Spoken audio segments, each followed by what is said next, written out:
गए, बोले नहीं हम अपनी जमीन का इस्तेमाल किसी को नहीं करने देंगे।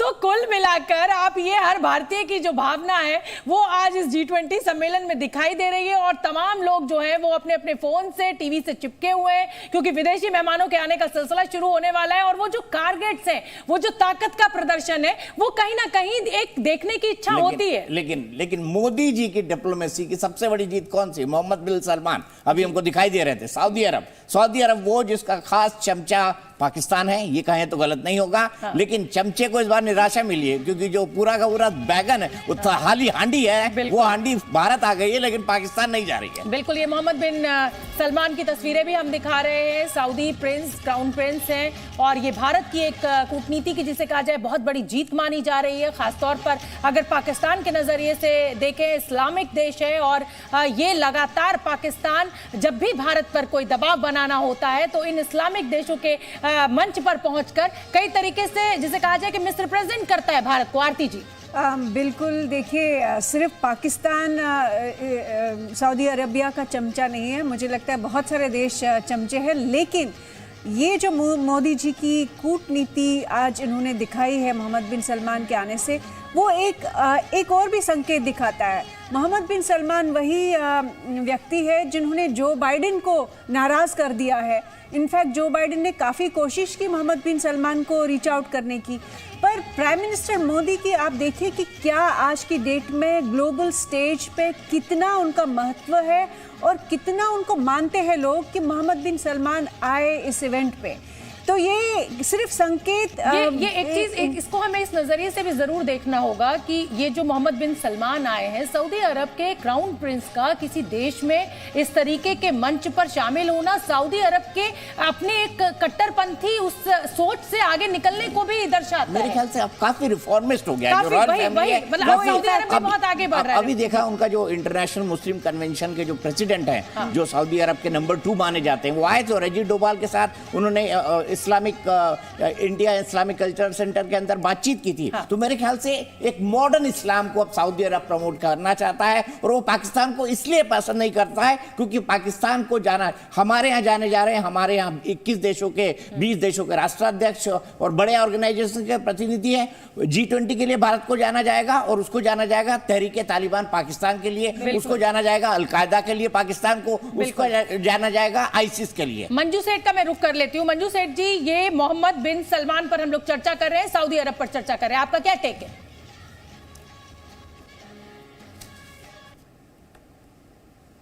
शायद उन तक आवाज नहीं पहुंची। दीपक वोरा जी।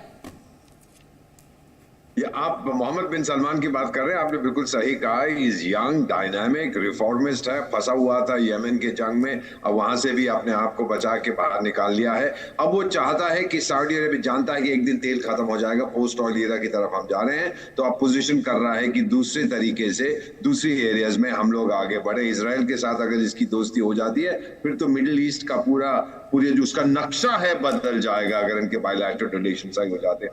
और मुझे ये लगता है कि ये अपने आप को असर्ट कर रहा है कि बहुत देर तक हम चमचे थे अमेरिका के, लेकिन अब हम अपनी जो हमारी फ्यूचर है उसको हम खुद तय करेंगे। मैम एक चीज और कहता हूँ, आपने अभी जिक्र किया था प्राइम मिनिस्टर नरेंद्र मोदी का, तो मैं यहाँ न्यूयॉर्क में हूँ, कुछ मेरे अफ्रीकन दोस्त यहाँ आए हुए हैं, यूएन की जनरल असेंबली का जो सेशन हो रहा है, तो उनमें से एक आज मुझसे मिलने आए थे कुछ देर पहले, मुझसे कहने लगे कि जिस तरह से आपके प्राइम मिनिस्टर सब कुछ कर रहे हैं, क्या आप नरेंद्र मोदी 2 साल के लिए हमें दे सकते हैं वेट लीज पर, हम किराया भी देंगे, उनको हमारे देश में भेज दीजिएगा, हमारे देश को वो चलाएंगे। मैंने कहा नहीं, अभी हमें जरूरत है उनकी, आपको नहीं दे सकते हम लीज पर। और वो उधार मांग रहे थे कि ऐसे नेता हमको भी चाहिए। He is a global figure. कहते हैं ना, जब दुनिया बोलती है तो भारत सुनता है, और जब भारत के नेता नरेंद्र मोदी बोलते हैं, सारी दुनिया सुनती भी है और उस पर अमल भी करती है।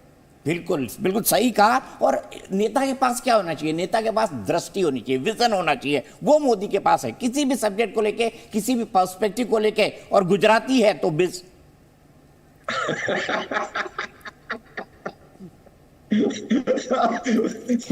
मैं पंजाबी हूं तो मेरे बारे में क्या कहोगे दीपक जी? वो खुद बोलते हैं प्रधानमंत्री खुद बोलते हैं। मैं गुजराती हूँ, बिजनेस बहुत अच्छी तरह से जानता हूँ, ये उन्होंने कई सार्वजनिक भाषणों के अंदर कहा है। तो चले एक बार फिर से हम, और जो रविंद्र रॉबिन भी हमारे साथ जुड़े हुए हैं। रविंद्र रॉबिन, हम इस समय सऊदी के क्राउन प्रिंस के ऊपर चर्चा कर रहे हैं और इस्लामिक देशों का इस मंच पर मोदी जी का हिस्सा बनाना कहीं ना कहीं एक कूटनीति की दृष्टि से एक बड़ा कदम माना जाए, एक बड़ी जीत मानी जाए। जी शोभना, अगर आपको मैं याद दिलाऊं तो पिछले इस कुछ समय पहले ही सऊदी में जिस तरीके से मंदिर बना था और उसका निर्माण हुआ था, और उसके बाद मोदी जी वहाँ पे गए थे, और वो एक रिश्तों की डोर को और पक्की करने का कदम था। और सऊदी के लीडर साहबान का G20 में तो उन्होंने आना ही था, लेकिन जिस तरीके से उनका इस्तकबाल करना और भारत के साथ उनके रिश्तों की जिस तरीके से पहले से ज़्यादा जो उनकी गूढ़ता हुई है वो नज़र आती है। और मुझे लगता है कि प्राइम मिनिस्टर मोदी और केवल सऊदी के साथ नहीं, G20 के जितने भी ममालिक आए हैं उनके साथ भारत एक वन फैमिली की बात कर रहा है, और उसी वन फैमिली के तहत ही सभी को एक समान।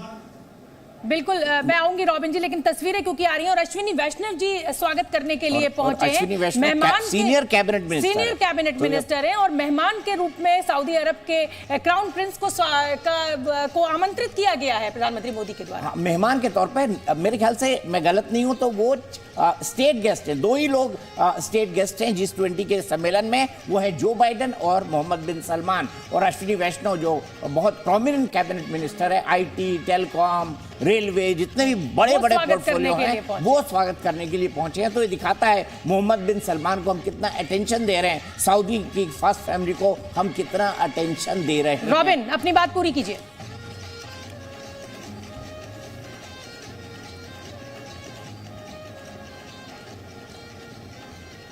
रॉबिन तक शायद आवाज नहीं पहुंची है। रॉबिन, क्या गजब की पर्सनालिटी है मोहम्मद बिन सलमान की, जबरदस्त हाइट, कितने फिट के हैं?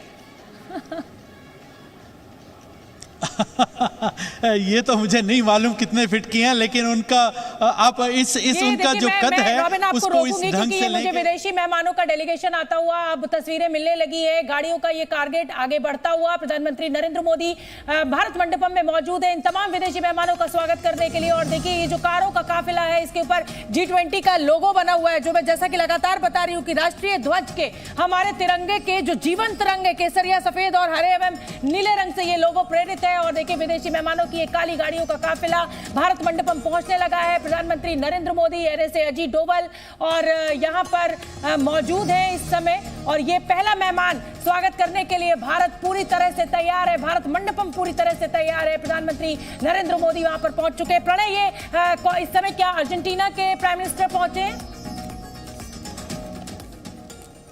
अर्जेंटीना के राष्ट्रपति, माफ कीजिए, मैं नहीं देख पा रहा हूं, लेकिन निश्चित रूप से जी मैं स्क्रीन पे इस समय नहीं देख पा रहा हूं, लेकिन निश्चित रूप से अगर आप जिस तरीके से आप भी बता रही थी कि अल्फाबेटिकल ऑर्डर से जो नेता हैं उनके आने का सिलसिला शुरू होता है। अर्जेंटीना के राष्ट्रपति जो हैं वाद्रेज, वो यहां पर पहुंचेंगे, और इसके साथ ही जो अन्य नेताओं के आने का सिलसिला शुरू हो चुका है। यहां पर कई कारकेड्स जो हैं वो मैं अपने ठीक सामने देख सकता हूं, चूंकि वो पार्किंग जिसका आप जिक्र कर रही थी, कारों के काफिले का जिक्र कर रही थी, मैं आपको जरा एक तस्वीर दिखाना चाहता हूं कि आप देखिए कि किस तरीके से यहां पर जो भारत मंडपम है वो तो नजर आ ही रहा है, उसके साथ साथ जो कारों का काफिला है वो किस तरीके से यहां पर लाइनअप लगाया गया है। साथ ही सुरक्षा के इंतजामों के लिए यहां पर जो सेना की गाड़ियां हैं वो भी यहां पर तैनात की गई हैं, क्योंकि ये कम्युनिकेशन के लिहाज से भी बहुत महत्वपूर्ण होता है। ऐसे में यहां की सुरक्षा किस तरीके से सुनिश्चित की जा रही है। एक गाड़ी से एक मेहमान उतर रहा है और दूसरी गाड़ी रेड कार्पेट पर आकर लग चुकी है, मतलब बहुत ही ऑर्गेनाइज्ड वे में, मिनट टू मिनट। और मुझे नहीं लगता कि वो कोई बड़ा ऑफिशियल है। हाँ। शायद ये हो, लेकिन पहला इंसान जो उतरा है वो कोई बड़ा ऑफिशियल नहीं है। नरेंद्र मोदी बाहर नहीं मुझे भी दिखाई दे रहे, वो ठीक है, लेकिन ये मैं बताना चाहती हूँ अपने दर्शकों को कि मिनट टू मिनट